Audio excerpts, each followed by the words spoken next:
कोई प्रश्न पूछना चाहे ईश्वर से संबंधित? हेलो हेलो सर, नमस्ते। मैं हरियाणा यादव। जी सर। सर मेरा रंजीत सर से एक वो था या यूं के लिए जो हमने समझा कि ईश्वर की एक मतलब धारणा में हम लोग देखे हैं ब्रह्मांड और अन्य चाहे वो छोटे छोटे परमाणु हों, उन सब में सुख जिसको है तो पहले उसको प्राप्त करने के लिए एक निश्चित ऑर्गेनाइजेशन होता है, उससे अलग हो जाए तो वह अव्यवस्था में परिवर्तित हो जाता है। उस आधिपत्य को प्राप्त करने की जो प्रक्रिया है वह ही मुझे लगता है कि प्रक्रिया जो कि वो ब्रह्मांड में भी है और छोटे छोटे परमाणुओं में भी है।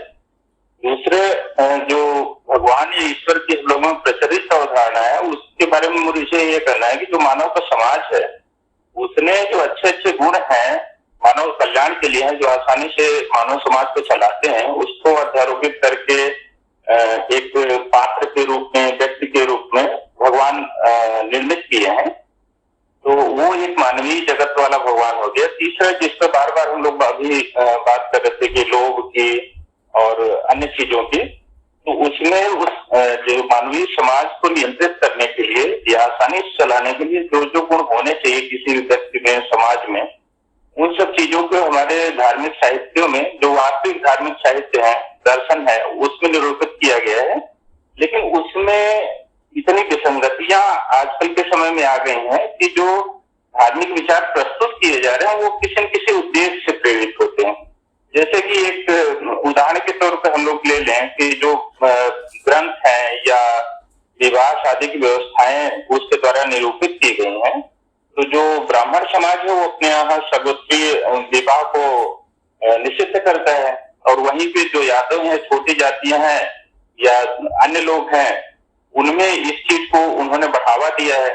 जबकि साइंटिफिक रूप से जो इनब्रीडिंग है वो भाई बहन के रूप में, विवाह के रूप में माना जाता है।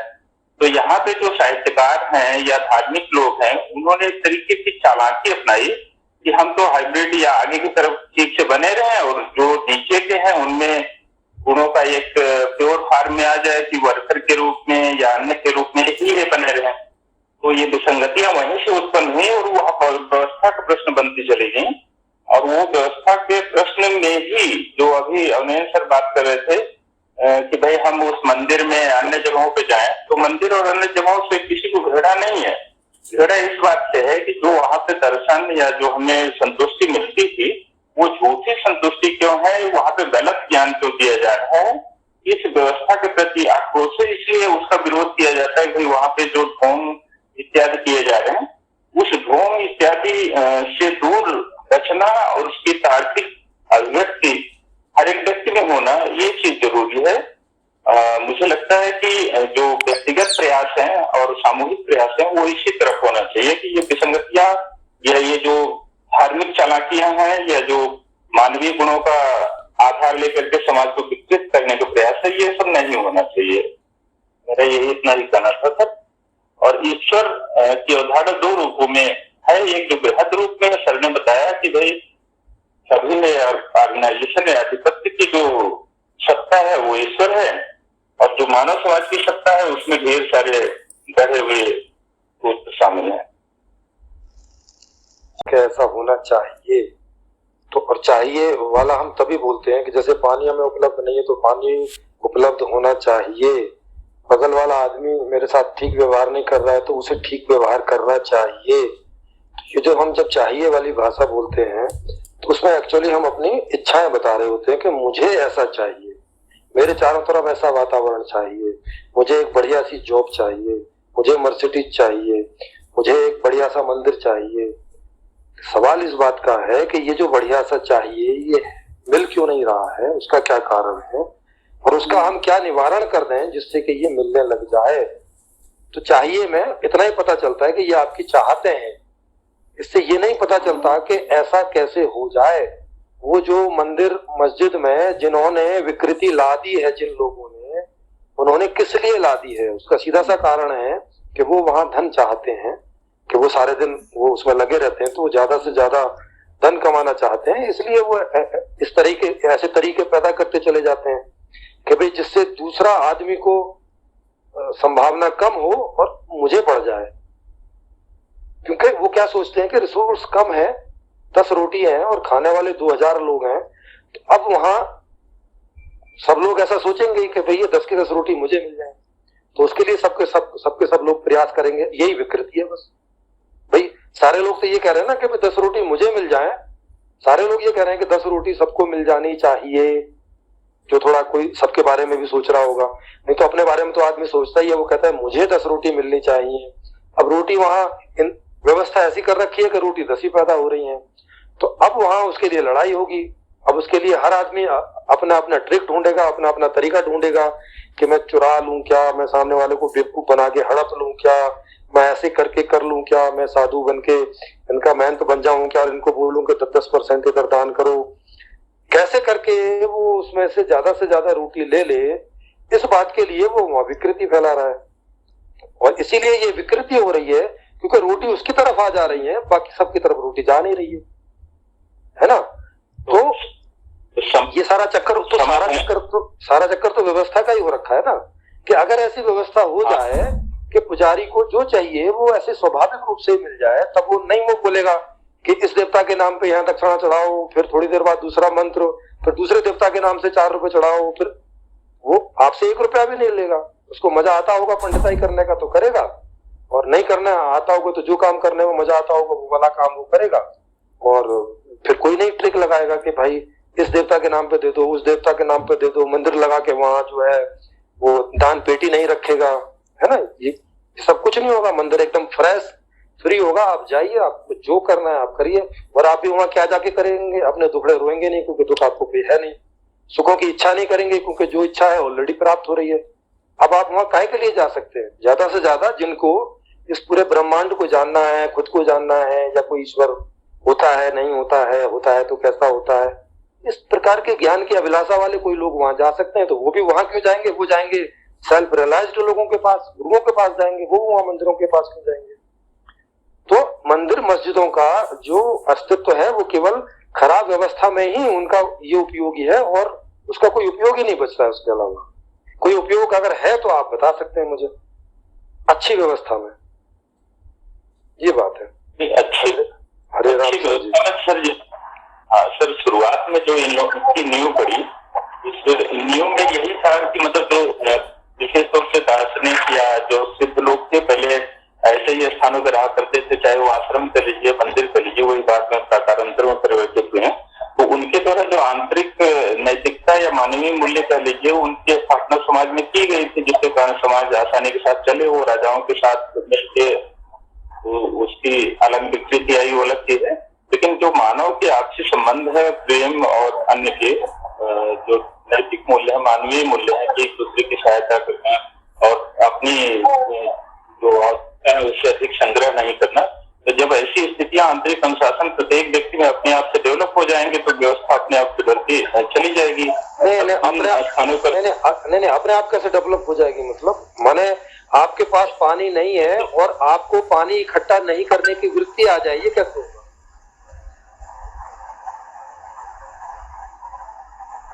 नहीं सर, कैसे सर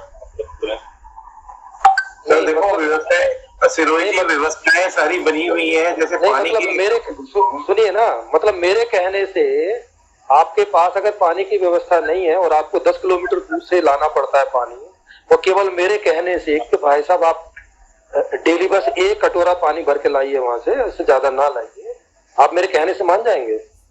मेरे मैं आपको यहाँ पे इंटरप्ट करूंगा। जो पानी की बात कर रहे हैं ना, अभी एक व्यवस्था हमारे यहाँ लगी है कि शहरों में सब जगह पानी दे रहे हैं, टंकियां लगी हुई हैं। जितनी जगह शहरों में, मेरे यहाँ गाजियाबाद में यहाँ पे पानी नहीं आ रहा। पिछले 2 साल से मैं लगा हूँ, इट इज नॉट 2 घंटे ट्यूबवेल चला था, बिजली आई नहीं आई, जो पंप ऑपरेटर ने पंप खोल दिया, वो क्या नाम है वाल्व खोल दिया, आया नहीं आया, ठीक है।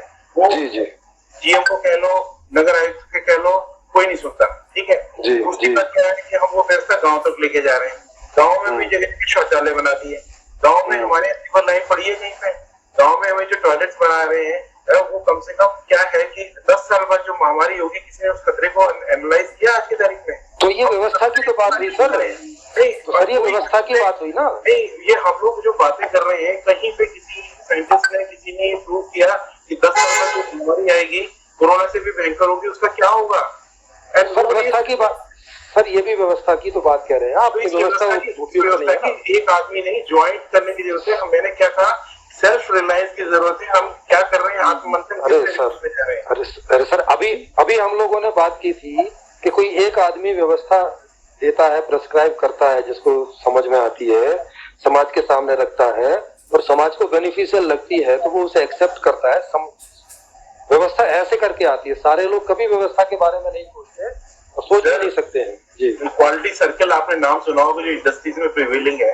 क्वालिटी सर्कल में जब तक हर आदमी वर्कर का इन्वॉल्वमेंट नहीं होता, जब तक उसके सुपरवाइजर उसकी प्रॉब्लम को आगे आइडेंटिफाई करके नहीं लेते, रूट कॉज एनालिसिस नहीं करते, तब तक किसी भी प्रोसेस को इम्प्रूव नहीं कर सकते आप। प्रोसेस को तो ये सर व्यवस्था ही तो हुई। आप व्यवस्था देखिए, हम लोग यार मतलब व्यवस्था तो आपने बना रखी है सर, ये व्यवस्था ही तो बना रखी है। एक प्लेटफॉर्म बना रखा है ना कि एक वो वर्कर होगा, वो वहां से डाटा उठाएगा, यहाँ पहुंचाएगा, वो ये जापानी ने आज से 40 साल पहले कर लिया था, जो हम आज भी इम्प्लीमेंट नहीं कर पा रहे। क्यों नहीं कर पा रहे? क्योंकि हम व्यवस्था की बात करते रहते हैं। आज हमारे जो प्रेजेंट, अच्छा उन्होंने कैसे कर लिया? उन्होंने कैसे किया ना? उनके अंदर देशभक्ति है, उनके अंदर कहाँ से आई? वो कहाँ से आई देशभक्ति? हर आदमी अवेयर है वहाँ पे, उनके जीन्स कैसे अवेयर है? वो अवेयर इसलिए कि उनके माँ बाप जो है उनको कल्चर सिखाते हैं, उनके माँ बाप सिखाते हैं। वो कल्चर कहाँ से आया उनके पास? यार ये तो अब ये कह रहे हो कि मैं कहाँ से पैदा हुआ, ये वाली बात कह रहा हूँ ना सर। फिर ये तो जानना पड़ेगा ना। फिर अगर आप कारण नहीं जानेंगे तो निवारण कैसे करेंगे? फिर भारत में क्यों नहीं है, ये कैसे करेंगे? हिमालय की कतराओं में जाके वहाँ से ज्ञान लेके आए। वो ज्ञान आज की तारीख में क्या हम सारा वहाँ जाके सारे आदमियों को 140 करोड़ जनता को वहाँ पे जाके उस व्यवस्था को उसको कायम कर सकते हैं? योग था। हाँ तो क्यों नहीं कर पा रहे हैं? क्यों नहीं कर पा रहे हैं? फिर क्यों नहीं कर पा रहे हैं? कारण होगा क्योंकि हमारी विल पावर नहीं है। Because we are. अरे सर विल पावर क्यों नहीं है हमारी? फिर विल पावर कहाँ से आएगी बताओ? विल पावर हमें अपने आप को सेल्फ एनालाइज करना है भाई, मेरे शुरू से। अरे सर तो फिर हम सेल्फ एनालाइज क्यों नहीं कर रहे हैं? क्यों नहीं कर रहे? वो रीजन है ना, क्योंकि because human being, we are human being. अरे सर ह्यूमन मतलब जापानी ह्यूमन बीइंग नहीं है, हम ही ह्यूमन बीइंग है भाई। वहाँ पे मैं आपको क्या कह रहा हूँ, जापानी भी ह्यूमन बीइंग है, सब कुछ है। लेकिन वहाँ हर इंडिविजुअल अपना सोचता है, हम ही सोचते हैं क्यों? अरे सर वही तो ना, वो इंडिविजुअल क्यों सोचते हैं, हम क्यों नहीं सोचते? मैं तो डिफरेंस होगा ना। ये है कि यहाँ पे वो अपने आप को करेक्ट करते हैं, यहाँ मैं सोचता हूँ मैं आपको करेक्ट कर दूँ, आप सतवत को करेक्ट कर दो, सतवत संजय साहू जी को करेक्ट कर दो। तो ऐसा हम क्यों करते हैं और ऐसा वो क्यों नहीं करते हैं? ऐसा इसलिए करते हैं कि हम लोगों के, मैं फिर आपको कहूंगा कि हमारे जीन्स में ऐसा है। अरे सर जीन्स में होगा तो फिर उनके जीन्स में भी होगा ना। फिर उनके लिए नहीं होगा ना, बिकॉज एनवायरमेंट के साथ आदमी बदलता है। हर आदमी एनवायरमेंट के साथ। सर ये आप एनवायरमेंट कह रहे हो, वो एनवायरमेंट कहाँ से आएगा भैया? एनवायरमेंट कहाँ से आएगा? जी जी अरे अवनिंदर सर, मिथिलेश जी आप थोड़ा सा, मिथिलेश जी आप अपना ज्ञान दो जरा यार। You are much more experience into this thing. आप अध्यात्म में ज्यादा बिलीव करते हो। I think your points are very important. आप लोग जो आर्ग्यू कर रहे हैं शायद गलत डायरेक्शन में भटक रहे होंगे। नहीं धन्यवाद। भटक नहीं रहे, क्लास में हैं ये हम बता रहे थे, ये बहुत लेट ज्वाइन किए थे। अच्छा लेट ज्वाइन किए थे, बोलते ये ध्यान नहीं रहा। ये टॉपिक था कि ईश्वर का अस्तित्व है अथवा नहीं, इस विषय पर थोड़ा बहुत चर्चा कर, इससे कुछ ये समझ में आया कि ऐसे ही हम लोग एक मान बैठे हैं या वास्तव में वो कोई चीज है। लेकिन चर्चा हम लोग अनेक बात कर रहे होता है, वो बात सब सही बोल रहे हैं, लेकिन इसका संबंध उससे ज्यादा नजर नहीं आता है टॉपिक। जी जी वो चर्चा एक्चुअली हो चुकी है। आप क्योंकि लेट हुए, शुरू में वही चर्चा हुई थी, पूरे सवाल हुए थे, लेकिन उससे चूंकि ये भी जुड़ा हुआ मामला है इसलिए ये उसमें से निकल ही आता है। निकल आता, लेकिन आधा घंटा से हम देख रहे हैं तो उनसे कोई संबंध नहीं है। 15 मिनट क्या हो। जी जी एक्चुअली चर्चा को स्टार्ट हुए तो 2.25 घंटे हो चुके हैं। जी 2.25 घंटे हो सकते हैं, तो ठीक है, तब तो हम नहीं ज्वाइन कर पाए। मिथिलेश सर इसका मैं कंक्लूड कर दूं ईश्वर का कि जब ब्रह्मांड अपने स्वरूप में शुरुआत में था तो एक जो है इस एक गुण था, चेतन गुण था, एक बहुत ही छोटा सा रूप था, वो गुण था। और जो हमने कहा है कि निराकार है निराकार नहीं हो सकता कोई भी चीज, क्योंकि जो भी यूनिवर्स में है कोई न कोई उसका आकार होगा। निर्गुण है ये भी नहीं हो सकता। कोई भी कण भी उठा के देख ले पूरे ब्रह्मांड का, उसमें कोई न कोई गुण है, तो निर्गुण और निराकार नहीं हो सकता। फिर उसके बाद जब वो छोटा सा रूप धीरे धीरे बड़ा हुआ और अपने एक से अनेक बना, एक से अनेक बनने की प्रक्रिया में वो जो है हर जीवों के अंदर चैतन्य नाम से विद्यमान है। अब वो ईश्वर पुराने आदि रूप में नहीं है इस ब्रह्मांड में, वो हमारे आपके जीवों के वनस्पति के रूप में इस ब्रह्मांड में विस्तार मतलब है, विद्यमान है। लेकिन वो मूर्ति रूप में या जो हम अपने वो मंदिर रूप में या मस्जिद रूप में या गिरजाघर रूप में नहीं है। ये निष्कर्ष निकाला जा चुका है। अब बात आई कि हमारा ये ऐसा क्यों है, हमारा देश किधर क्यों है, हम क्यों दुखी हैं, और हमारा ये गुण है, मानव का एक गुण है, जन्म लेने के इवन माँ के भ्रूण में भी हमेशा उसका ये गुण है कि हमें सुखी रहना है, एन केन प्रकारेण सुख पाना है और सुख की निरंतरता बनाए रखना है। उसमें जो भी हमारे साधन प्रसाधन व्यवस्थाएं जो कुछ भी है हम उसी अनुसार करते हैं। अब बात हो गई थी यहाँ पे आई कि जो है हमारी नौकरी की, वहां पर एक मोड़ लिया नौकरी ने, तो नौकरी जो है तभी हो सकती है, सभी नौकरियां समान रूप से समान वेतन के साथ रखी जाएं, तभी जो है व्यवस्था। नहीं तो क्या होगा कि जिसमें ज्यादा वेतन होगा उसकी तरफ लालायित, उसकी तरफ लोग ज्यादा भागेंगे। तो हमेशा ये व्यवस्था इस तरह से बनी रहेगी कि कभी भी कोई भी चीज, सबको सब चीज नहीं मिल पाएगी, कोई न कोई हमेशा दुखी रहेगा ही। जब दुखी रहेगा तो ये व्यभिचार, चोरी, डकैती, ये सब कुछ चलती रहेगी। तो मेन चीज है कि मानव का मानवीय जीवन उद्देश्य, मानवीय गुण ये है कि जो है वो उसको सुख प्राप्त करना, सुख के ज्ञान से, कर्म से, भोग से, इन तीन चीजों से हमें सुख प्राप्त होता है। इनके मिश्रित रूप भी होते हैं, जैसे खेलते समय थोड़ा ध्यान भी लगाते हैं, थोड़ा कर्म भी करते हैं और भोग भी करते हैं।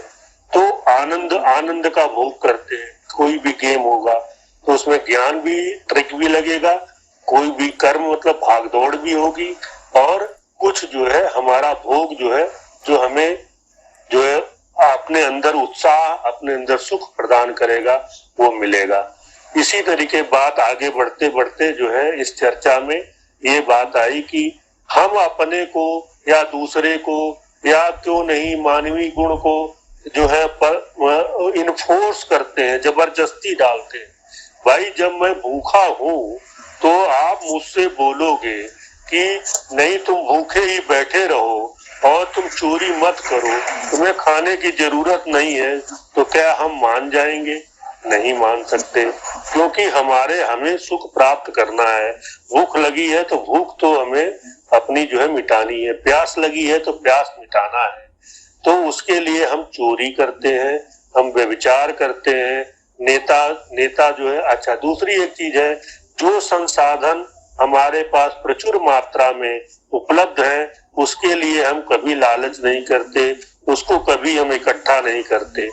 उन्हीं चीजों को इकट्ठा करते हैं जो स्कैर्सिटी में होती, जिसको हमें मालूम है कि कल हो सकता है न मिले, परसों हो सकता है न मिले, तो उसका संचय हम करने की कोशिश करते हैं। उसके लिए तो एक जगह किसी ने बोला कि मानव का जो है स्वभाव ही स्वार्थी और लालची है।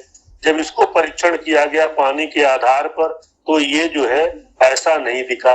लेकिन इसी भारतवर्ष में अलग अलग क्षेत्र में, आंध्रा है, उदयपुर है, राजस्थान है, यहाँ देखा जाए तो लोग पानी का संचय करते हैं।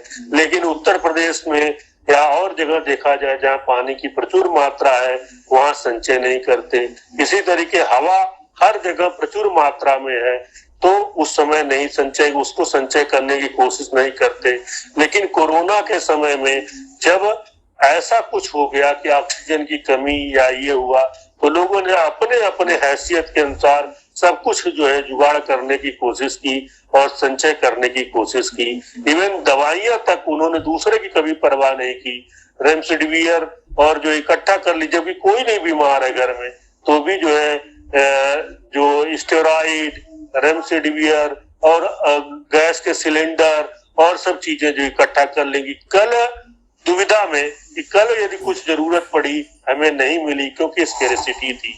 तो ये जो है, ये सब चीजों का यदि देखा जाए, मूल्यांकन किया जाए, विश्लेषण किया जाए, तो ये सब जो है व्यवस्था से ही रिलेटेड है।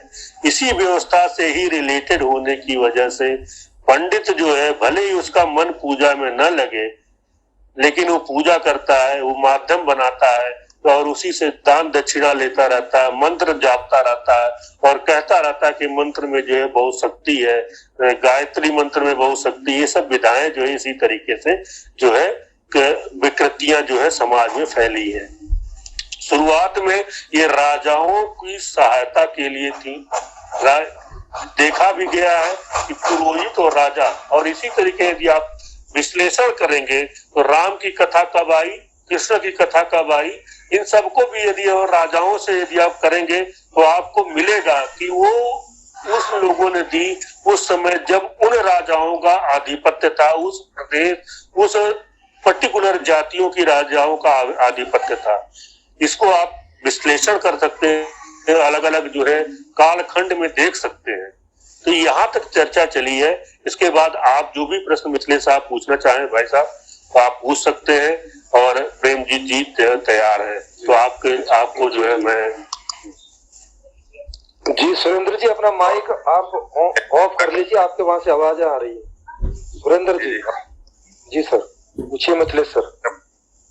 जी हम ये बोल रहे हैं कि हम आपको पहले धन्यवाद देते हैं कि पूरा इसको आप रिपीट कर दिए, और हमको बड़ा आश्चर्य हुआ कि जैसे चर्चा हुआ था पॉइंट वाइज कैसे दिमाग में था उसना, और वो बहुत सा चीज जो रिपीट किया हम वो सुनते रहे थे, बीच में सुने थे, वो रेमडेसिविर का, कोरोना का और पानी का, हैदराबाद में स्कार्सिटी है, यूपी में इसका स्कार्सिटी नहीं है। तो ठीक है, वो तो ज्ञान है, वो तो ये बिल्कुल परफेक्ट तो कोई नहीं हो सकता है, उसको रिफाइंड किए जाने की आवश्यकता है, लेकिन डायरेक्शन या वो जो है इसका मेन जो डायरेक्शन है वो सही है।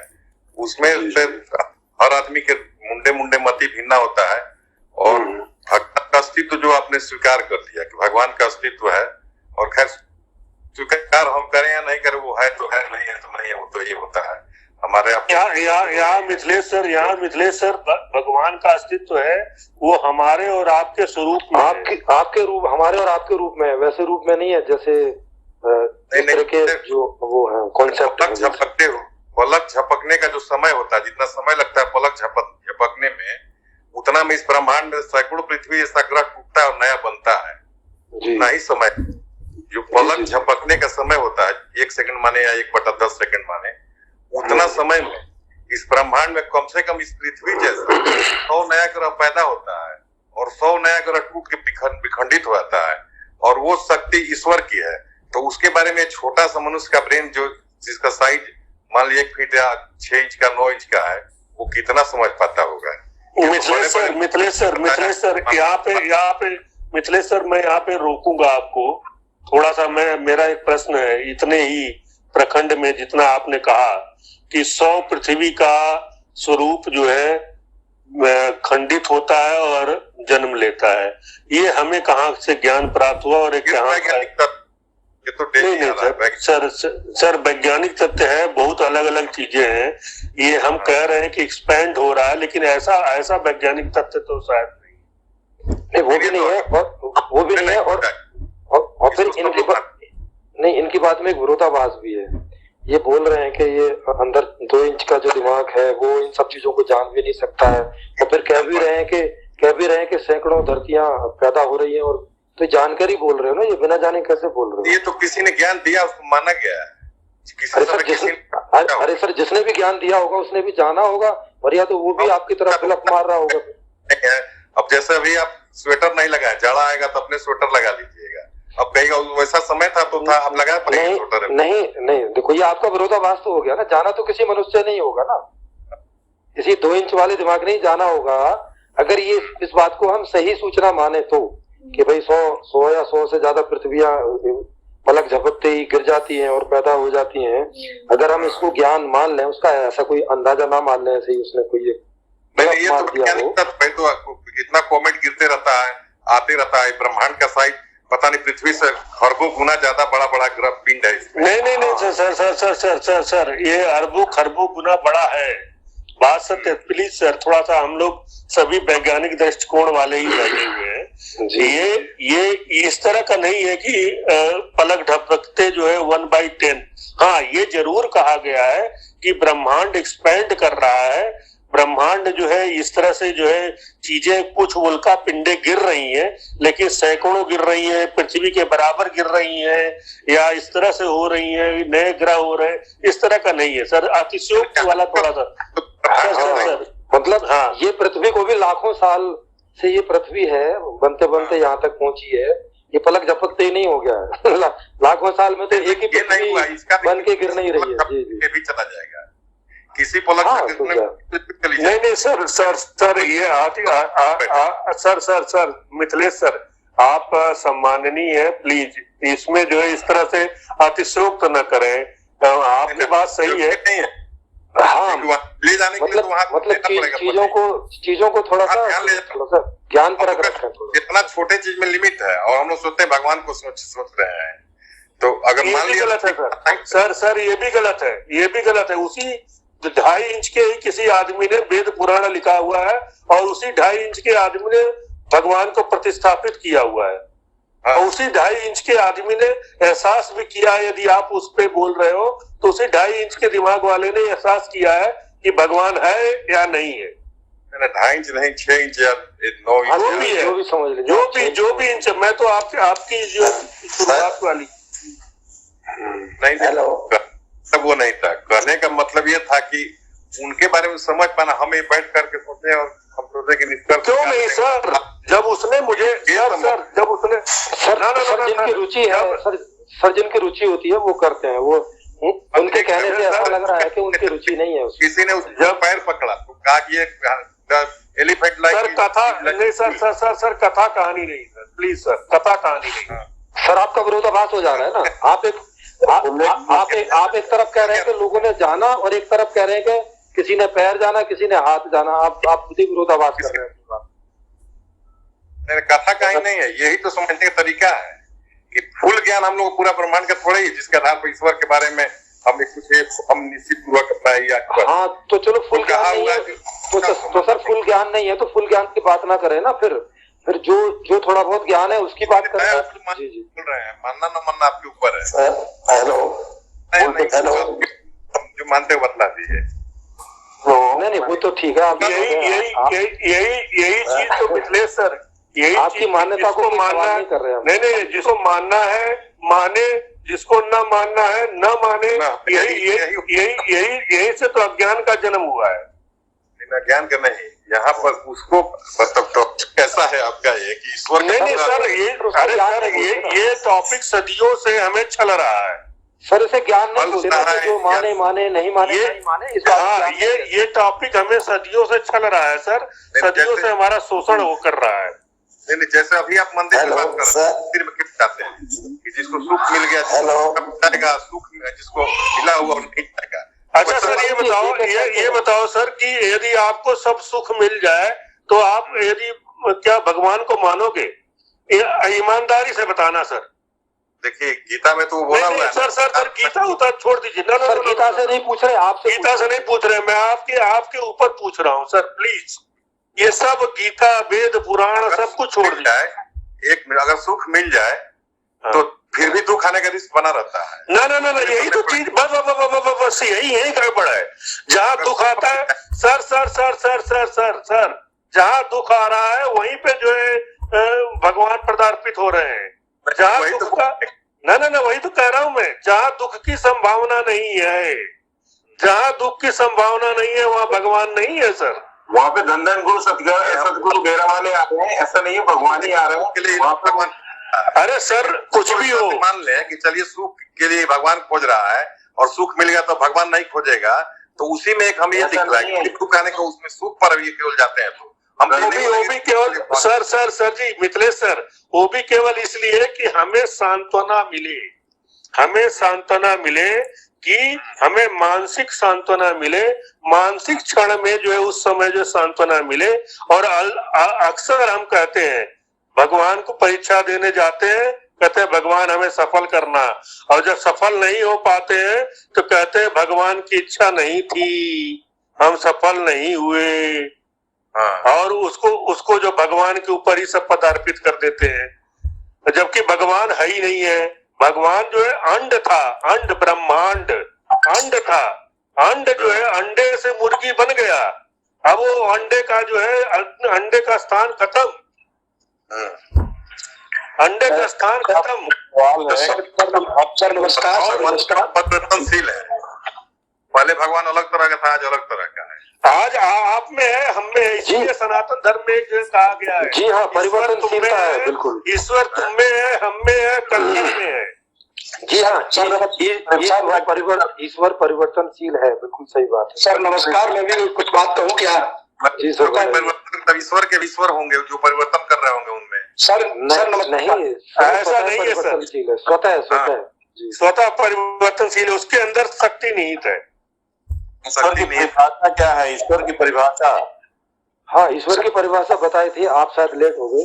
ईश्वर का मतलब है जो चेतन है, जो मालिक पना है, इस बात को ईश्वर बोलते हैं संस्कृत में। ईश्वर का मतलब मालिक, ओनर, सेल्फनेस, आईनेस, ये ईश्वर है। आप अगर व्याकरण की दृष्टि से जाएंगे। क्या सर, आपकी आवाज कट रही है? मैं ये कह रहा था कि अगर ईश्वर है, इसको आप परिभाषा बता रहे हैं कि मालिक है, वो जो है इसका सृष्टि का क्रिएटर कैसे हो गया? सर वो क्रिएटर नहीं हुआ, वो क्रिएटर नहीं है, वो खुद ही क्रिएटर ही क्रिएशन है, वो खुद ही ये बना है, उसने अलग रह के नहीं बनाया है। जैसे बीज ही वृक्ष बनता है, वैसे ही वो जो आदि तत्व था जिसमें जड़ और चेतन दोनों है, चेतन वाले हिस्से को ईश्वर बोल रहे हैं, वही बना है जी। प्रकृति है, हाँ सर, प्रकृति का मतलब भी वही होता है, वो जो पहले से है। ईश्वर का ईश्वर की रचना जो है वो लाख लोग, ईश्वर की रचना तो व्यक्ति ने करी है सर। सर एक करके नाम आता है है और लोग ईश्वर की रचना करता है। वो तथाकथित ईश्वर है, किसी ने देखा नहीं ईश्वर, सब सुनी सुनाई बातें हैं कि ईश्वर है। जी, हम लोग तथाकथित वाले की बात नहीं कर रहे, वो तो है ही है, वो तो आप जानते ही हैं कि अभी जितने भी कॉन्सेप्ट हैं वो सब तथाकथित चल ही रहे हैं, और वो सब भाई तो ये नहीं है कि अब ये दरअसल आप देख लें, ये प्रकृति आपस में जो है इसमें प्रक्रियाएं चलती रहती हैं, इन्हीं से जो है नए जीव की जो है उत्पत्ति हो जाती है। अब साधारण से देख लीजिए, गाय का गोबर है, है 2 दिन 3 दिन पड़ा रहता है, ऑटोमेटिकली उससे जीव उत्पन्न हो जाता है। जी हाँ, बिल्कुल। प्रकृति की आपस में क्रियाएं चलती उसी से सब होता है। जी हाँ, बिल्कुल ठीक बात है। हो जाती है, पूरा शरीर है, जवानी जाता है, वो मर जाता है। नहीं, आप तो किसी और ईश्वर की बात कर रहे हैं सर, हम लोग नहीं कर रहे हैं उस ईश्वर की। मुझे ईश्वर आज समझ में नहीं आया सर। नहीं सर, वो वाला जो आप ईश्वर गोबर से बिच्छू पैदा करने वाला, और गोबर से वो नहीं सुनिए, जो जीव पैदा करने वाला, आप किसी भी गोबर के उसको जो है पॉलीथीन में पहले आप उसको उबाल लीजिए। उबालने का मतलब क्यों है कि उबालने से जितने उसके अंदर कीटाणु हैं वो मर जाएं, और उसके बाद उसको पॉलीथीन में बंद कर दीजिए। उसके बाद हमें दिखा दीजिए कि उसमें जीव जो है उत्पन्न हो जाए। अरे हम ये नहीं भाई, ऑटोमेटिकली पैदा तो हो रहा है ना वो। सर पैदा नहीं हो रहा है सर, यही चीज है, वो अट्रैक्ट हो रहा है, कहीं से आ रहा है उसका जीवन। कहाँ से आ रहा है? बात आप कर रहे हैं। अरे सर फिर वही बात, मैं तो कहता रहा हूँ कि मैं कह रहा हूँ कि गोबर को आप उबाल लीजिए, मैंने खुद किया हुआ है, गोबर को उबाल लीजिए आप। नहीं सर, मैंने एक्सपेरिमेंट किया, पीएचडी की हुई है, इसलिए मैं आपको बता रहा हूँ।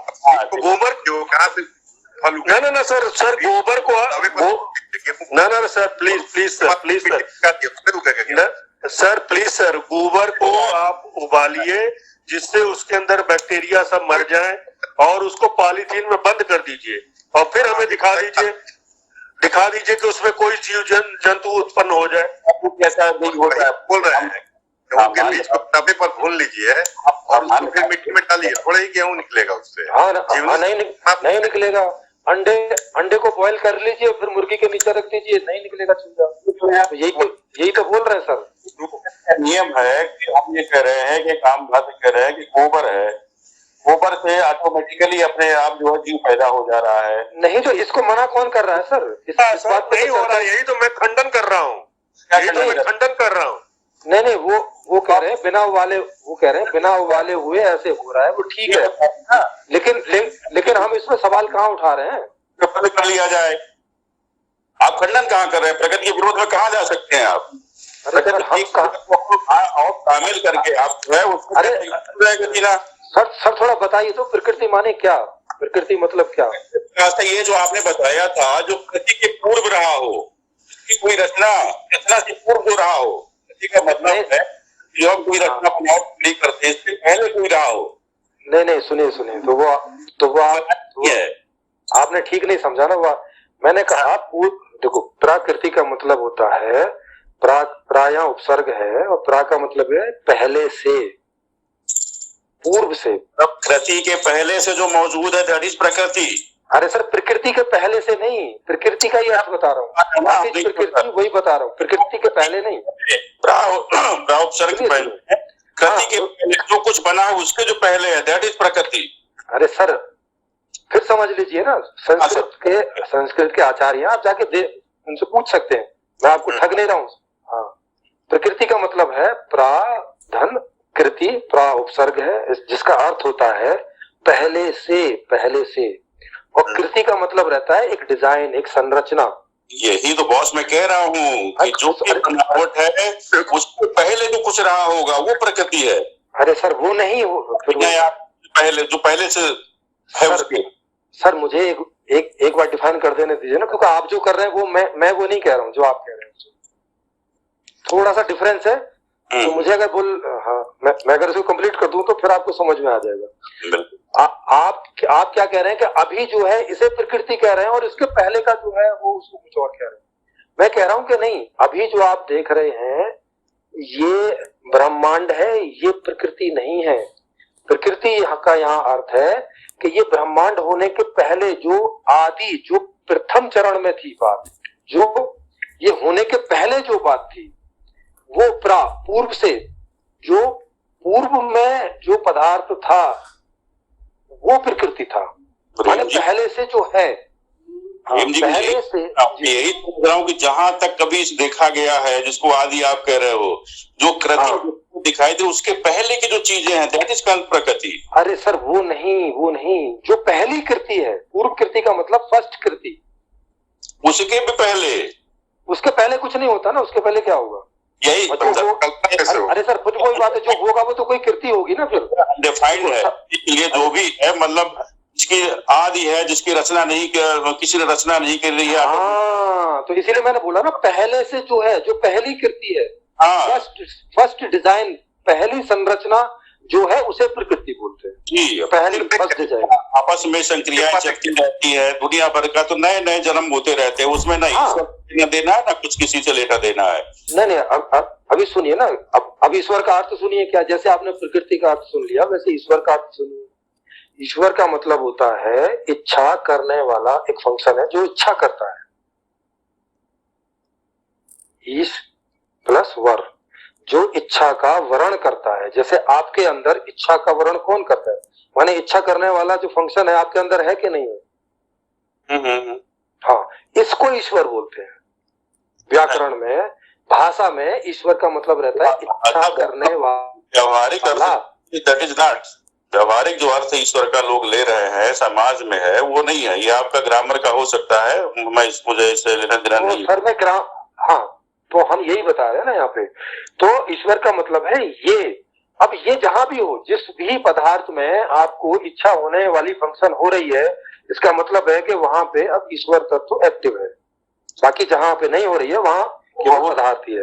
एक नई बात है, इसको समझाने में सदियों लग जाएंगी। ईश्वर का अर्थ लोगों ने यहाँ रखा है, बिनु पग चलाई। अरे सर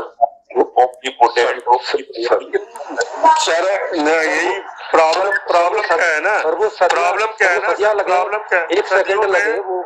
नहीं sir Prem ji sir, problem क्या है कि हमने जो किसी ने कहा उसके तर्क पे, बिना तर्क पे जांचे हुए बस मान लिया कि वो जो कह रहा है वो सच है, बिना पग चले, बिना ये चले। अरे भैया ऐसा कैसे चले? आप नहीं समझ पा रहे हैं प्रोफेसर साहब, मैं ये कह रहा हूँ कि सामान्य मानवता लोगों के लिए है। क्या प्रेम नहीं समझ पा? आप उसके कारण है ना, उसके कारण है कि धारणा है कि बता दिया उसके माने बैठे हैं। आप सही कह रहे हैं कि हाँ, यस वो वही अवधारणा तो तोड़ना, इसीलिए तो ये चर्चा में यहाँ बैठे हुए हैं। जी इसीलिए चर्चा हो रही है।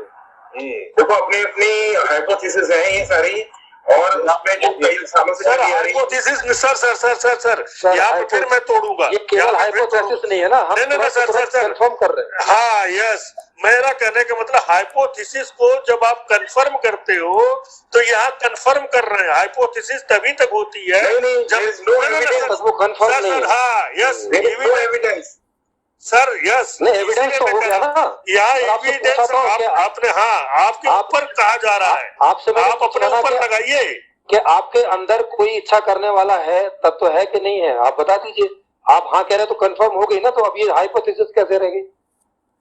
नहीं ऐसे कैसे, मतलब करने वाला, देखिए ये human being is very complex subject. अरे सर फिर वही बात, अरे सर कॉम्प्लेक्स होगा तो क्या उसका ज्ञान नहीं करेंगे क्या? कॉम्प्लेक्स से क्या मेजरमेंट नहीं है इसका कहीं पे भी। Sir please sir, Avnish sir, इसमें जो है हम कोई भी कितना भी कॉम्प्लेक्स हो, जो हम जीन तक पहुंच गए, जब जीन तक पहुंच गए जो कि माइक्रो मिलीमीटर है, जब वहां तक हम पहुंच गए तो ये तो कहना, ये कहकर तो हमें विरोधाभास मतलब भागना हुआ ना कि ये तो जो है गूढ़ तत्व है, इसीलिए तो गूढ़ तत्व को रखा गया है। गूढ़ तत्व को जो है ये पूरे सदियों से हमें छल रहा है, इसको समझने का प्रयास तो करेंगे। इसी को चर्चा करना चाहिए, तो कहाँ हम लोग उधर। हाँ तो इसी को तो चर्चा कर रहे हैं। तो ईश्वर का मतलब मैंने आपको भाषा से भी बताया, संधि विच्छेद करके भी बताया। ईश्वर का मतलब होता है इच्छा करने वाला, माने जिस भी पदार्थ में, जैसे एक ये बॉडी पदार्थ है, इसके अंदर अगर इच्छा वाला फंक्शन हो रहा है तो हम कह सकते हैं कि इसके अंदर ईश्वर है। बस अब ये कंफर्म नहीं हो रहा, वो जानवर के अंदर है, सांप के अंदर है, हर चीज के अंदर है जहाँ इच्छा हो रही है। मैं आपसे एक चीज कहूंगा, आपने देखा तो अब ये कंफर्म नहीं हो रहा है क्या? जी क्या कह रहे हैं सर? देखो ये इन्फ्लुएंसेस हैं, बट रिजल्ट नहीं आया अभी। All these are influences of yours and mind, and उसमें नहीं आप इच्छा कर रहे हैं, क्या ये रिजल्ट नहीं आ रहा है क्या? नहीं, it's not and, it's not proven. जैसे वैक्सीनेशन को कर दिया, ये अपने काम होता है कि प्रोडक्ट को लॉन्च कर दो, बाद में रेक्टिफाई करते रहेंगे।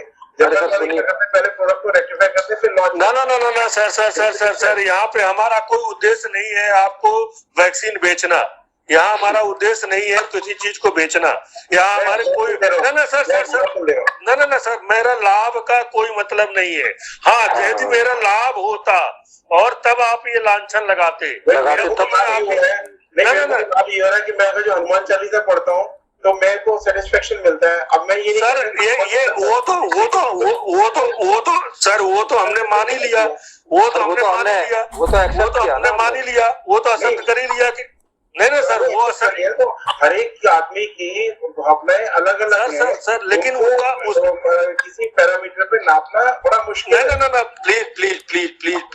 प्लीज सर, हर मानव के अंदर अल्टीमेटली देखोगे तो वो जीन्स ही मिलेगा, वो जो सब कुछ मिलेगा। ये कहना कि जो है इस करके भाग जाना, ये ठीक नहीं है सर। ये गूढ़ विषय है, जरूर गूढ़ विषय है। आपको हनुमान चालीसा से मजा आता है, अब अच्छी बात है, लेकिन उसका अर्थ केवल इतना है कि आपको मानसिक शांति मिलती है और एक जो है नया जो है आपको भाव आता है कि हम हनुमान चालीसा नहीं हनुमान रुके सर प्रेम नहीं प्रेम जी सर रुके सर।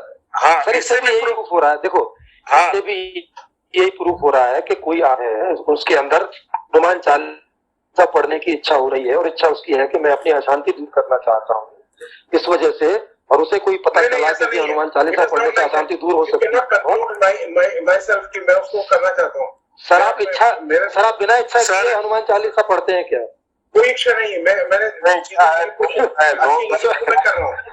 वो कर देंगे सर ये अपने पास देखिए यहाँ पे प्लेटफॉर्म पे यहाँ कोई विद्वत नहीं करने की बात हो रही है और किसी को गलत साबित करने की बात नहीं हो रही है। यहाँ बात हो रही है कि हम समझने की कोशिश करें कि जो है हनुमान चालीसा पढ़ने से यदि हमें एक अंदर अवनींद्र जी के अंदर एक आता है कि हम जो है अब जो है विश्वास अच्छा लग रहा है। हाँ नहीं सुनिए सर सुनिए, मैं आगे बढ़ा रहा हूँ। विश्वास आता है कि अब तो हमने हनुमान चालीसा पढ़ लिया, अब मैं ये दरवाजा तोड़ सकता हूँ। तो लेकिन वो दरवाजा सर वो दरवाजा अवनींद्र जी ही तोड़ेंगे। ना वो दरवाजा वो हनुमान जी दरवाजा नहीं तोड़ेंगे, वो दरवाजा हनुमान जी नहीं तोड़ेंगे।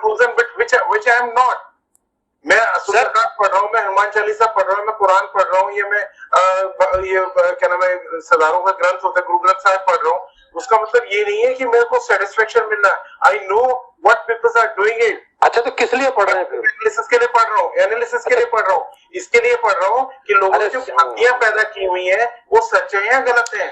हाँ तो जानने के लिए ना सर, यही तो तीन चीज तो कहा गया ना, 3 चीजों से सुख मिल रहा है, ज्ञान कर्म और भोग। ना ज्ञान सर सुख मिल रहा है, आप बोलो या ना बोलो, वो सुख भौतिक सुख की बात नहीं कर रहे हैं, हम ज्ञान वाले सुख की बात कर रहे हैं, हम कर्म वाले सुख की प्रकार के सुख। जी ये 3 तरह के सुख तो पहले ही हमने बोल दिए ना कि ज्ञान से यदि हमारे अंदर सुख नहीं होता तो हम जो है ये PhD नहीं करते, हम जो है फलाने डीमैट नहीं करते, हम जो है कोई चीज नहीं पढ़ते। यदि हमें सुख नहीं अनुभव होगा या जागृति नहीं होगी या कोई चीज ऐसा हमें हमारे अंदर उद्देश्य नहीं आएगा, इच्छा नहीं आएगी, तो हम कभी किसी चीज को पढ़ेंगे ही नहीं। देखो ऐसा है, this is a nature of human being. फिर मैं फिर वही चीज है नेचर ऑफ ह्यूमन बीइंग। अगर जो ह्यूमन बीइंग के अंदर इच्छा कॉम्पिटिटिवनेस नहीं है, इच्छा नहीं है जानने की, तो ये सब कॉर्पोरेट वर्ग है सर, ये सब कॉर्पोरेट वर्ग का जो है बाहर से हमें कंडीशनड कर दिया गया है, ये कंडीशनड है सर। बड़ी बात पे आता हूँ, कंडीशन इस वजह से करना है क्योंकि मेरे को ये है कि मेरे को अपना चारों तरफ का एनवायरमेंट सही रखना है। अब बात सही है, मैं उसको कह रहा हूँ ना, लेकिन मैं अभी प्रूव नहीं कर पा रहा कि मैं सही हूँ गलत हूँ। मेरी बात से अमनिन सर मैं बता रहा हूँ, आप कैसे प्रूव कर लोगे? ये जब इस प्लेटफॉर्म से हट करके यदि आपके पास समय मिलेगा शांति से और उसको खुद एनालाइज करने की कोशिश करोगे, तब आपको स्वतः पता चलेगा कि आपसे अभी क्या है, अभी इनफोर्स है। हम लोग प्रेमजीत की बात को माने,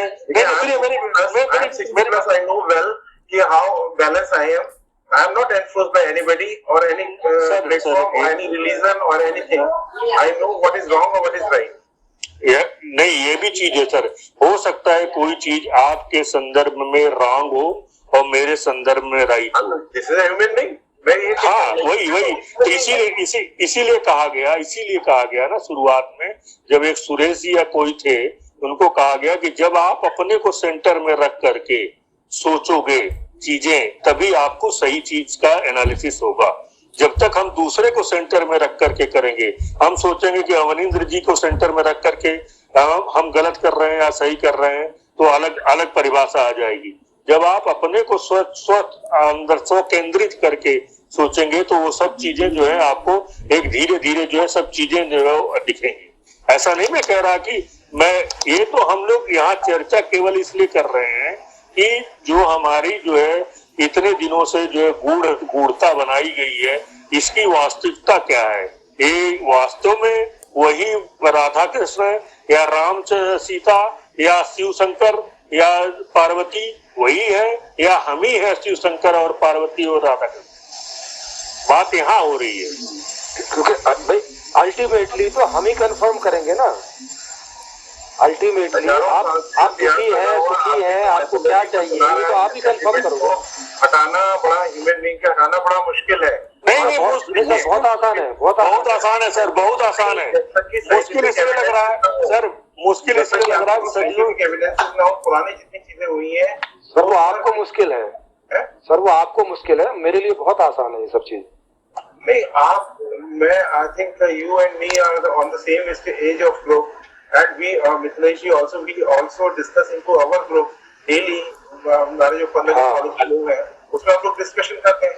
अल्टीमेटली भावनाओं को आहत नहीं कर सकते किसी चीज को। आपको यहाँ नहीं तो हमें भावनाओं को आहत करने की जरूरत भी नहीं है। आपके अंडर आपके पास प्रूवन रिकॉर्ड्स हो, आपको प्रूवन रिकॉर्ड्स है, हाइपोथेसिस है, फ्लो एनालिसिस एनालिटिकली जो प्रूव करेंगे। आज उसको भी मैं आपको बताता हूँ। एचआर को भी आप जो है 0 to 10 के स्केल पे मेजर कर सकते हो, उसको मेजर कर सकते हो। सर यहाँ पे सर हर आदमी मेजर कर सकता है ना। रुक जाइए सर, प्रेम जी सर, अभी मैं कहता हूँ आप स्वाद मेजर कर सकते हो? Yes of course. नहीं sorry sir, there is no scale, there is no scale, there is no scale. Being engineer मैं उसका स्टैटिस्टिकल एनालिसिस करूंगा, उसमें मैं सर प्लीज आप अभी गूगल करके अभी जितनी भी एनालिसिस कर लीजिए। आप स्वाद को जो है आप नहीं कह सकते कि ये इस तरह से खट्टा मीठा ना नहीं कर सकते सर, नहीं कर सकते, नहीं कर सकते सर। कोई इंस्ट्रूमेंट नहीं बना है सर, कोई इंस्ट्रूमेंट नहीं बना है। आज तो फिर हम लोग भी बता रहे हैं खट्टा मीठा। नहीं 2-3 चीजें, नहीं रुक जाइए प्रेम जी सर, 2-3 चीजें मैं बता रहा हूँ। मैं तो इन्वायरमेंटल का आदमी हूँ, आप वाटर को टेस्ट कराते हैं। अभी तक कोई इंस्ट्रूमेंट नहीं बना है जो स्वाद बता सके, अभी तक कोई इंस्ट्रूमेंट नहीं बना है जो कलर बता सके।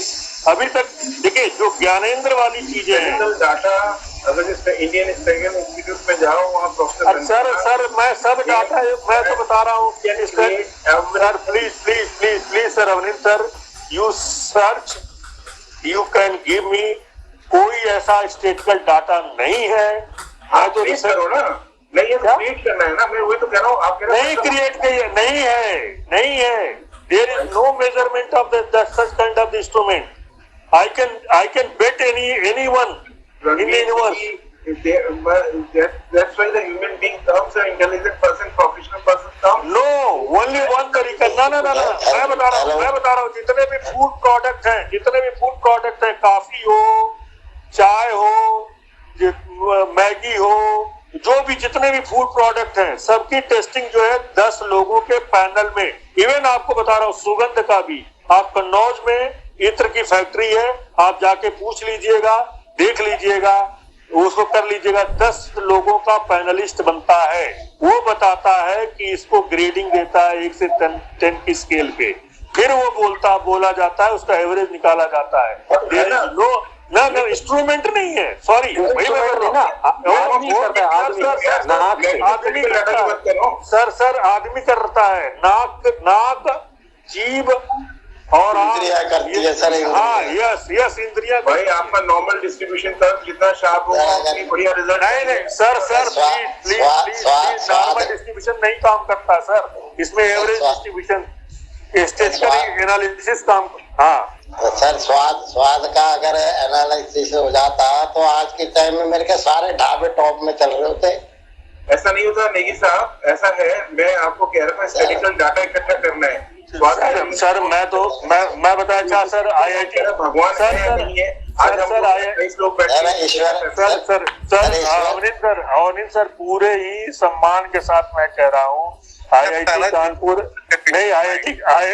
कानपुर एक जो है एक संस्था है आपकी, central food research institute Mysore एक संस्था है, ये संस्था है। हमारा MSc है टेक्नोलॉजी में, I know just like that. हाँ मिथिलेश सर कुछ कह रहे हैं। मिथिलेश सर आपकी आवाज कट के आ रही है। क्या है स्वाद का डिफिनेशन बोलिए ना, उसके बाद देखेंगे मेजर वर्क में। नहीं मिथिलेश सर, आप थोड़ा दोबारा रिपीट कर देंगे मिथिलेश सर, आपकी आवाज थोड़ी कट रही है। हम मेरा ये कहना है कि स्वाद का डिफिनेशन क्या है, व्हाट इज स्वाद? हाँ, जब आप कोई चीज अपनी जिह्वा इंद्री पर रखते हैं, उससे आपको एक सेंस होती है जिसे स्वाद का नाम से जाना जाता है। What is sense? सेंस होती है, हाँ, जो किसी चीज के किसी गुण को सेंस करती है, अनुभव क्या करती है। गुण मतलब अनुभव करती है कोई भी एक गुण को। ये सब जो है ना, ये सब क्या कोई साइंटिफिक मेजरमेंट नहीं, डिस्चार्ज है या वेलोसिटी है या... अरे सर, साइंटिफिक तो नहीं है यही तो मैं कह रहा हूँ सर, यही तो मैं कह रहा हूँ ना कि साइंटिफिक मेजरमेंट नहीं है। ये तो बिल्कुल है, स्पष्ट उस पर चर्चा करने से टाइम ये हो रहा है। हम लोग पॉइंट पर है, जो इस पर कृति पर गए थे। यस, आपकी बात सही है, अब आपकी बात सही है। प्रकृति को कृति के पहले प्र है, तो नेचर है, तो नेचर में तो ऐसा कुछ नहीं है।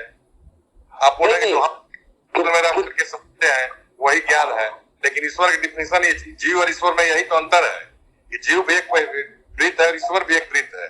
लेकिन जीव कैसा वृत्त है?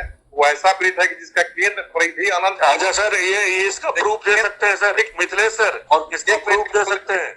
और ईश्वर एक ऐसा वृत्त है जिसका परिधि तो अनंत पर है, उसका केंद्र भी सर्वत्र। नहीं, इसको कैसे आप परिभाषित करते हो सर? परिभाषा तो कोई विवाद ही नहीं रहता है। हाँ, तो यही तो चीज है, ये परिकल्पना है ना, ये परिकल्पना है। किसी ने किसी ने न देखा है सर। आपको बता रहा हूँ, कोई भी ऐसा आज के जितने भी महात्मा है, शंकराचार्य है, किसी को बुला दीजिए और कोई भी प्रूफ कर दे। प्रूफ वही चीज क्या है, विश्वास है। नहीं सर, विश्वास तो सर हम मिथिलेश जी को नहीं सर, मिथिलेश जी को ईश्वर मान ले हम। विश्वास की क्या बात है? और क्या सर, क्या बात कर रहे हैं सर? जब ना सर, जब जीते जागते हम सामने एक जो हमारी सहायता कर सकता है, उसको ईश्वर नहीं मान सकते, लेकिन जो हमें दिख ही नहीं रहा है, पर वो अलग चीज है उससे। नहीं सर, वही चीज है ना।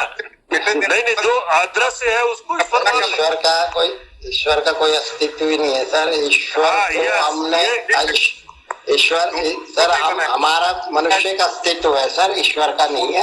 ईश्वर जो कहता है ईश्वर का नहीं, उसको भगवान नहीं बनाया है, उसको भगवान ने नहीं सर, ईश्वर को हमने बनाया है, भगवान ने हमें नहीं बनाया। ईश्वर ने नहीं, तो जैसे ईश्वर की कोई परिभाषा तो दे दीजिए। आप उनको परिभाषा नहीं देंगे तो पता नहीं चलेगा। देखिए, हम ये इतना जानते हैं कि जो मान्यता प्राप्त ग्रंथ है उसमें जो क्या लिखा वो थोड़ा सर, मान्यता प्राप्त ग्रंथों के किस समय लिखा गया उस कालखंड का भी जो है बहुत संशय है। प्लीज मान्यता में तो हम ग्रंथ लिखते हैं, 10 लोग मानने लगे तो हो गया काम। नहीं, क्रिश्चियन की मान्यता ज्यादा है ना सर, बाइबल की मान्यता ज्यादा है दुनिया में, फिर बाइबल ग्रंथ हो जाएगा पक्का। ठीक है, उसको मानते हैं। प्रकृति का मया प्रकृति सूयते सचराचरम हेतु नानेना कौनते है जगत विपरीत करते। वो गीता में कृष्ण भगवान बोल रहे हैं कि हे अभी ये प्रकृति सर, गीता में कृष्ण भगवान बोल रहे हैं। गीता में ना सर, गीता में कृष्ण भगवान बोल रहे हैं, गीता में ही कृष्ण भगवान दिखा रहे हैं कि सब कुछ मेरे में ही विलीन हो रहा है। वही तो बता रहे हैं। हाँ, तो विलीन हो रहा है, तो हम तो प्रकृति को मान लिए ना, विलीन हो रहा है, यही ईश्वर है। बोल रहे हैं ना, प्रकृति के बारे में गीता में बोल रहे हैं कि प्रकृति मेरी अध्यक्षता में कार्य करती है। नहीं, ये सर ये कल्पना है। देख लीजिए, आप कंदन को आरती किया। अरे सर, वो भगवान कृष्ण ने बोला है कि किसी वेदाचार्य ने लिख दिया। अच्छा, मिथिलेश सर से मैं एक सवाल करूं, मुझे एक सवाल आ रहा है। हाँ, अगर कृष्ण भगवान की अध्यक्षता में ये प्रकृति कार्य कर रही है, इसका मतलब है कि हम सब भी प्रकृति के अंतर्गत ही है। तो ये जो एक आदमी दूसरे आदमी का बलात्कार कर रहा है, वो कृष्ण भगवान की अध्यक्षता में उनकी इच्छा से ही कर रहा होगा? नहीं, भगवान ने कुछ शक्ति अपनी आपको भी दे दी है, अंश रूप में आप में भी कुछ शक्ति है। अरे सर, शक्ति भी दे दी, उनका क्या काम है? शक्ति भी दे दे फिर इसका। अरे सर, उन्होंने मुझे शक्ति बलात्कार करने के लिए दी है क्या? हाँ, आप दुरुपयोग कीजिए, सदुपयोग कीजिए, आपको ईश्वर भी चाहे बलात्कार कर सकते। तो मतलब तो मतलब ईश्वर इतना ना समझ है कि वो हाँ। मुझे शक्ति मेरे ऊपर छोड़ देगा कि भाई मैं बलात्कार करूं तो कर लूं भाई। मैं उसकी सुनिए ना, सुनिए सर, उसकी अध्यक्षता में उसकी प्रकृति के अंतर्गत मैं कोई ऐसा गलत काम करूं और वो मुझे रोके नहीं, वो कैसा अध्यक्ष है? हाँ तो वो देखिए ना, प्रधानमंत्री आपको काम करने दे, संविधान बनाया होगा, आप यहाँ गलत काम करते हैं, बाद में सजा हो रही है। अरे तो पुलिस नहीं लगा रखी उसने, पुलिस नहीं लगा रखी है। अरे सर करते हो, अरे सर कोई पुलिस वाला मुझे करते हुए पकड़ ले तो उसी समय रोक देगा मुझे। यही तो भगवान लेकिन अगर वो अध्यक्ष है और हर जगह, सर सुनिए, अरे सर मोदी जी तो हर जगह नहीं पहुंच सकते। आप तो हर जगह पहुंच सकते माइक हैं। ऑफ कर दीजिए सुरेन जी, और आपके वहां से बहुत आवाज आती है। हाँ सर, क्या है कि ईश्वर जो है वो तो हर जगह होगा, उससे तो कोई चीज नजर से छुपी नहीं होगी, वो तो अध्यक्ष है भाई। मोदी जी तो मनुष्य अध्यक्ष है, उनकी तो अपनी सीमा है, उन्हें तो पुलिस भेजनी पड़ेगी तब कुछ होगा, उनका तो सब है। हाँ पहले सवाल सुन लीजिए ना। अब या तो आप ये बता दीजिए कि कृष्ण भगवान भी या जो भगवान है वो मोदी जी की तरह ही उतनी ही क्षमता वाला है कि भैया वो जब रेप हो जाएगा तब पुलिस भेजेगा, तब कुछ करेगा, उसके बाद में रेप होते हुए नहीं रोक सकता। तो अब आप मुझे ये बता दीजिए कि अवनीत सर अपना माइक ऑफ कर दीजिए। हाँ पहले आप सवाल सुन लीजिए ना। जैसे आज की जो व्यवस्था है, तो आज की व्यवस्था भी ये अधिकार नहीं देती किसी आदमी को, ये फ्रीडम नहीं देती कि आप चोरी करो, आप बलात्कार करो, ऐसी कोई फ्रीडम नहीं देती है। और आप कह रहे हैं कि ईश्वर ने ऐसी फ्रीडम दी है कि आप चोरी भी कर सकते हो, आप बलात्कार भी कर सकते हो। तो इसका मतलब है कि दोनों का निजाम अलग अलग हो गया। तो आप तो एक तो दोनों को तुलना करनी बंद करो। दूसरा ये है कि ईश्वर हर जगह है, उसकी अध्यक्षता में बलात्कार हो रहे हैं, ये उसकी कैसी अध्यक्षता है? क्या उसकी इस अध्यक्षता पे सवाल नहीं उठता कि एक छोटी सी 2 साल की बच्ची का बलात्कार हो रहा है? जी बंद कर देता है, ईश्वर ज्ञान है, वो सब कुछ बंद कर देता है, हमारा समय आने पर बंद कर देगा। और ज्यादा समय आने पर नहीं सर, बलात्कार क्यों हो रहा है वो सवाल पूछा है। आप बता रहे हैं समय आने पे बंद कर देगा, समय आने पे थोड़ी पूछ रहा हूँ। वो तो बोल दिया ना कि वो भगवान जो है बलात्कार के प्रति क्यों इतना दर्दनाक होगा, क्यों इतना उसके प्रति सेंसिटिव होगा, जबकि एक क्षण में वो हजारों ग्रह तोड़ता और बनाता है। तो एक बलात्कार को रोकने के लिए वो क्यों बेचैन होगा, जो कि 1000 ग्रह टूटने से परेशान नहीं होता है। अरे सर आप अध्यक्षता बता रहे हैं, ये तो आप ये क्या तुलना हुई? ये तो नकारापन उसको बता रहे हैं सर। अरे सर ग्रह, सुनिए ये जो हजारों ग्रह टूटते हैं वहाँ थोड़ी ना किसी को दुख और सुख हो रहा है उससे। यहाँ तो एक बार में है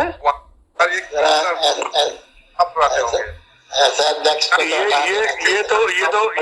ये तो आप बोल रहे हो कि उसको तोड़ने और उसमें जो है ग्रह तोड़ने में ज्यादा मजा आ रहा है। लेकिन सुनिए रुक जाइए। 2 साल की बच्ची का बलात्कार कोई मंदिर में कर देता है, उसको रोकने के लिए भगवान नहीं है, वो इतना क्रूर है। हाँ मतलब उसको पड़ी नहीं है, वो कैसा अध्यक्ष है? हाँ अपने आप को अध्यक्ष भी बोल रहा है, इस सृष्टि का अध्यक्ष, ऐसा क्लेम भी है। कानून की भी एफिशिएंसी 100% नहीं होती सर वो 100% से ऊपर है सर। ठीक है, 100% किसी का नहीं होता। वो 100% से ऊपर है सर। एक भी बलात्कार को रोकने के लिए कभी कहीं ईश्वर नहीं आया। 100% अनएफिशिएंसी है। नहीं वो तो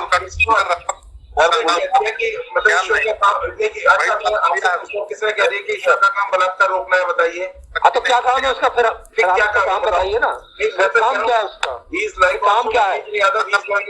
अरे सर फिर आप उसको अध्यक्ष क्यों बोल रहे हो? इस सृष्टि का अध्यक्ष मत बोलो ना। मैं तो नहीं बोल रहा, मैं तो जानने की कोशिश कर रहा हूँ, मैं तो कभी नहीं बोल रहा। नहीं तो सर अभी तो सर से बात हो रही है ना, फिर वो अध्यक्ष बोल रहे हैं। उन्होंने बोला कि सृष्टि का अध्यक्ष है ईश्वर, और ये मेरा यही सवाल है। मिथिलेश सर ने बोला है, मिथिलेश सर ने बेस्ड ऑन जितना हमारा 4 साल का साथ रहा और जो अब तक हमको कनेक्टेड है, वो इसलिए बोला कि जो एविडेंसेस है। सर एविडेंस कहाँ है? एविडेंस कहाँ है? Gita is not the evidence, Gita is just book. Gita evidence नहीं है, कोई वो जो पुस्तक वो नहीं है, सच्ची रामायण कोई वो नहीं है, सच्ची रामायण आ चुकी है। कोई सब कल्पनाएं हैं।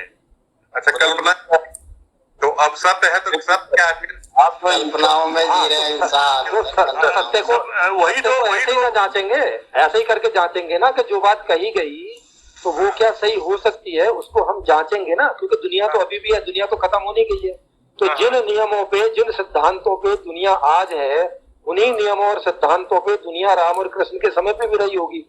तो अगर वो आज गलत सिद्ध हो जा रही है, इसका मतलब है कि उस समय भी वो गलत सिद्ध थी। जिसने भी इन किताबों को लिखा या ऐसे रामकृष्ण हुए भी होंगे, उन्होंने ये बातें बोली भी, तो ये गलत बातें थी। ऐसा नहीं है, उसके काफी एविडेंसेस मिले हैं आज की तारीख में। और आज एविडेंस केवल हम तो एविडेंस की बात ही नहीं कर रहे ना, हम तो कह रहे हैं एविडेंस किस बात के है सर? एविडेंस किस बात के है सर? जितने भी सुपरस्टिशंस जो बोल रहे हैं लोगों की नाट के ना, और इसके प्रति लोगों की अपनी पर्टिकुलर अवधारणाएं हैं, उस अवधारणाओं को आप हम एविडेंस पे जाएंगे ना। हम मान ले रहे हैं कि राम और कृष्ण हुए थे और उन्होंने यही बातें हूबहू बोली थी जो आप हूबहू और आज गीता में और रामायण में पढ़ रहे हैं। हम तो उन्हें आज चेक कर रहे हैं। और तो चेक करो उसके, अगर जो आप प्रूव करते हो तो then we can this thing have you medical data? नहीं, वही तो, अरे सर वही तो मेडिकल डाटा होता है। अरे सर हम तो प्रत्यक्ष जांच रहे हैं ना, एविडेंस तो छोड़ो, हम तो प्रत्यक्ष जांच रहे हैं। जैसे सर ने सर इस नई व्यवस्था में नया अर्थशास्त्र, नया राजनीतिक शास्त्र, नया समाज शास्त्र, नया शिक्षा शास्त्र होगा। नया अर्थशास्त्र में नई मांग नीति, नई उत्पादन नीति, नई आपूर्ति नीति होगी। नई न्यायकारी व्यवस्था को विस्तार से समझने के लिए मेरी लिखी पुस्तक संपूर्ण समाधान को फ्री में डाउनलोड करके पढ़ सकते हैं। इसमें सही अर्थशास्त्र सहित सारी व्यवस्था को विस्तार से समझाया गया है। इसका लिंक नीचे डिस्क्रिप्शन में आपको मिल जाएगा। इसे शेयर करें, सब्सक्राइब करें और घंटी को भी क्लिक करें ताकि आने वाले वीडियोज का आपको नोटिफिकेशन मिलता रहे। इस वीडियो को देखने के लिए आपका हार्दिक धन्यवाद।